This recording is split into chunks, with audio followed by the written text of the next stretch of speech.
Labadiena, gerbimi visaginiečiai. Apie savaitę galėčiau pasakoti labai daug. Pagrindinius momentus pasakysiu, kad tikrai daug buvo laiko kelionėse. Net 2 kartus buvau Kaune. Pirmą kartą važiavau į Lietuvos futbolo federacijos organizuotą renginį, apdovanojimų, nominacijų renginį, kur ir mūsų savivaldybė buvo svarstoma kaip viena iš tikrai paėmusi gerą pagreitį šitame sporte ir daranti tikrai tokius rimtus žingsnius, kad dar geriau būtų vystomas šitas sportas mūsų mieste.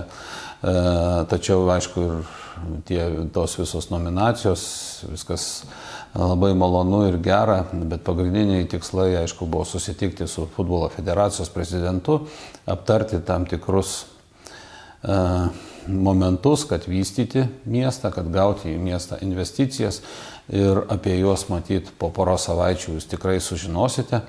Dabar kol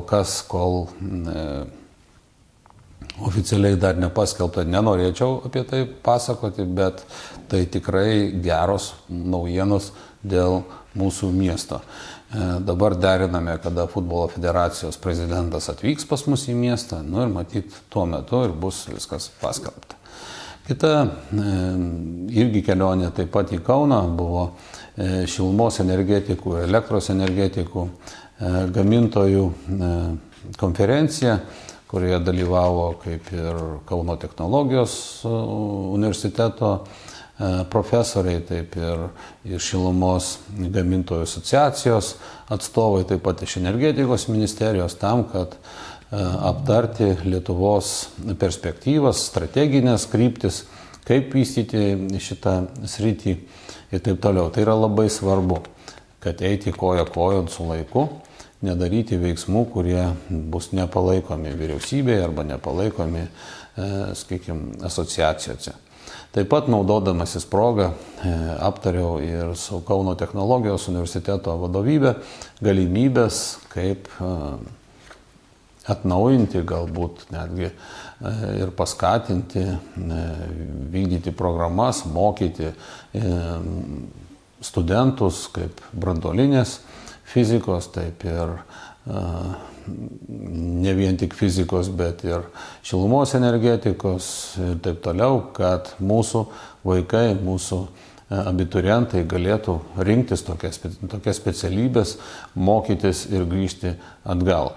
Tai toks klausimas, kuris jau pribrendęs ir tikrai trūksta specialistų kaip branduolinėje energetikoje, taip ir šilumos energetikoje. Tai šitas klausimas taip pat buvo aptartas ir tikiuosi, kad kartu su Ignalinos atominė elektrinė susitiksim su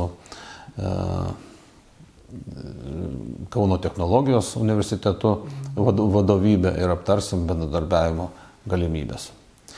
Dabar atsakysiu. Iškart dar prisiminiau, taip pat vyko didelis darbas ir pasiruošimas būsimam balsavimui dėl biudžeto. Tai komitetai dirbo, tarybos nariai svarstė biudžeto projektą, davė savo pastabas, davė savo pastebėjimus ir kai kuriuos bus atsižvelgta, apie kai kuriuos tiesiog tarybos nariams yra išaiškinimai pateikti. Tikiuosi, kad kitą savaitę, tai yra vasario 8 dieną, biudžetas bus priimtas ir dirbsime jau šiais metais su naujuoju biudžetu. Dabar atsakysiu į klausimus, kuriuos gavau šią savaitę. Sausio mėnesį įvykusiame tarybos posėdyje vienas iš tarybos narių neišėjo iš posėdžių salės, dalyvavo svarstymą klausimų susijusių su įmonė, kurioje dirba. Kas tai kontroliuoja ir kas išskyrus patį tarybos narį turėtų atsakyti už pažeidimus. Klausimas klausimų nelygu. Vien tas faktas, kad tarybos narys dirba toje įmonėje, nereiškia, kad jisai turi nusišalinti nuo šio tarybos sprendimo. Taigi kiekvienu atveju reikia žiūrėti, ar tikrai yra interesų konfliktas, ar jis tai tiesioginis ar netiesioginis ir taip toliau. Kontroliuoja, tai pirmiausia, tai atsakomybė pačio tarybos nario, jis turi priimti sprendimą, jis tai turėtų deklaruoti, kad yra interesų konfliktas. Jeigu jis mano, kad jo nėra, jis priima sprendimą nenusišalinti.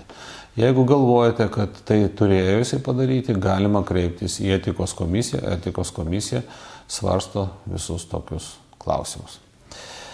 Kur dingo vėliavos stiebas su vėliava prie tilto vedančio į ežerą? Kada bus atkurtas riboženklis?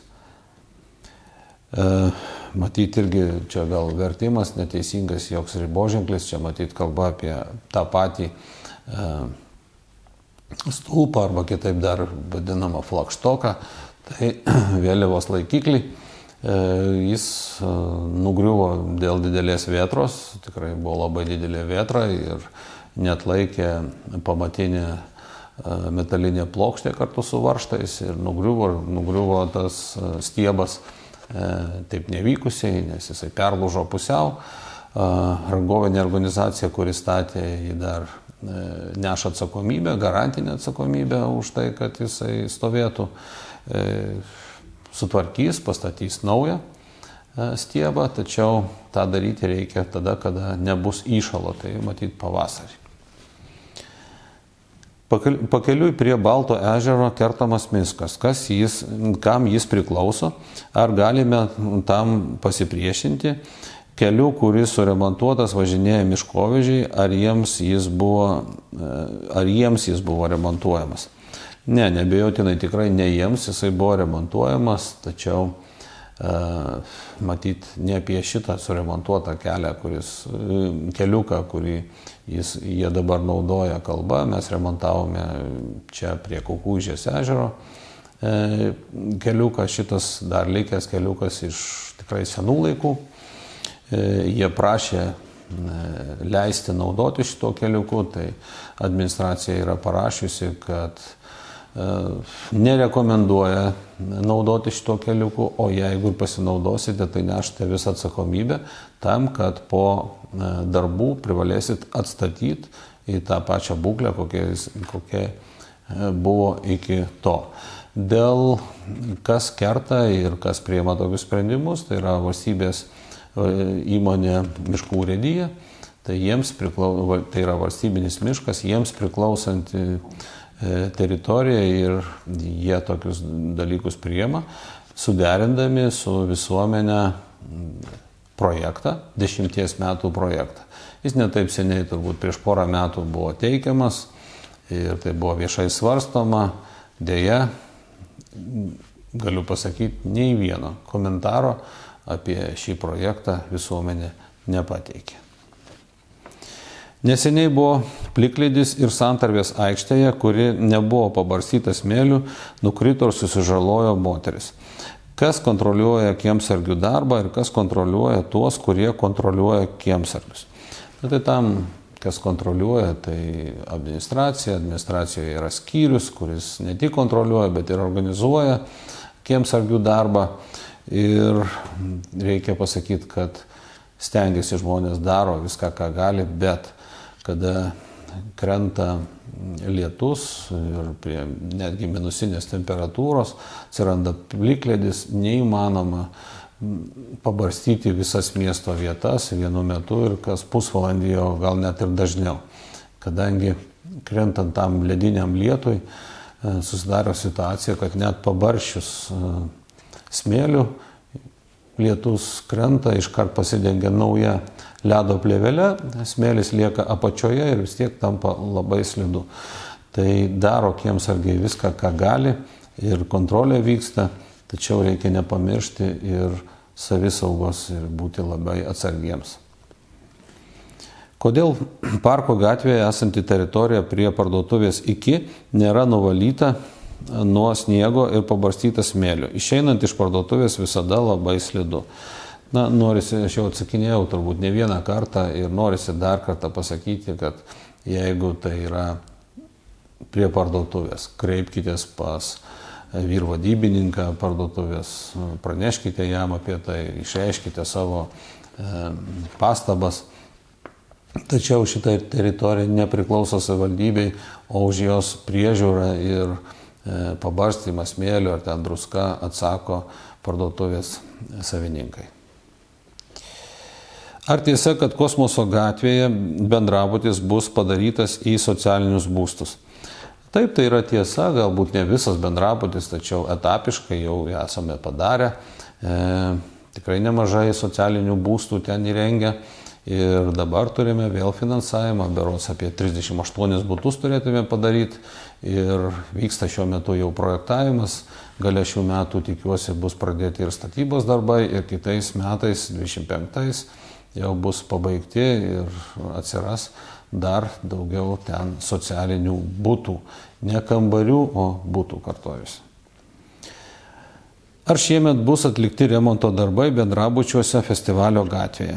Na, bus ar nebus, dar daug kas priklauso ir nuo tarybos, ar patvirtins taryba biudžetą, tačiau lėšos šiam remontui yra biudžeto projekte numatytos. Kur žiūri policija, narkotikai mieste platinami net savivaldybės bendrabutyje. Savivaldybės bendrabutyje ar nesavivaldybės bendrabutyje tai netiek svarbu. Klausimas tame, kad jeigu žinote tokius faktus, jeigu žinote, kas tą daro, kreipkitės į policiją. Padėkite policijai sugauti tuos, kurie daro tokius nusikaltimus. Nes viena policija be jūsų pagalbos, matyti visų tikrai nesugaudys ir visų atvejų tikrai nesužinos. Tai vat policija stengiasi ir daro viską, ką gali, tačiau jeigu žinote tokius faktus, praneškite. Kodėl nepilnamečiams vaikams per sporto treniruotės ištvermei didinti duodamas kreatino tabletės, kurios vartojamos slapta nuo tėvų? Na, labai panašus atsakymas, kaip ir prieš tai apie policiją, lygiai tą patį galiu pasakyti. Tikrai nėra jokios programos, nei savivaldybės, nei valstybės, kurie remtų tokius nusikaltimus. Kreipėmės į sporto centrą ir buvo apklausti treneriai, tikrai niekas neprisipažino ir visi sako, kad tokių atvejų nėra. Tačiau, jeigu jūs žinote tokius konkrečius atvejus, netidėliodami, kreipkitės į policiją ir už tai asmenys neš atsakomybę, tuo net nebejoju.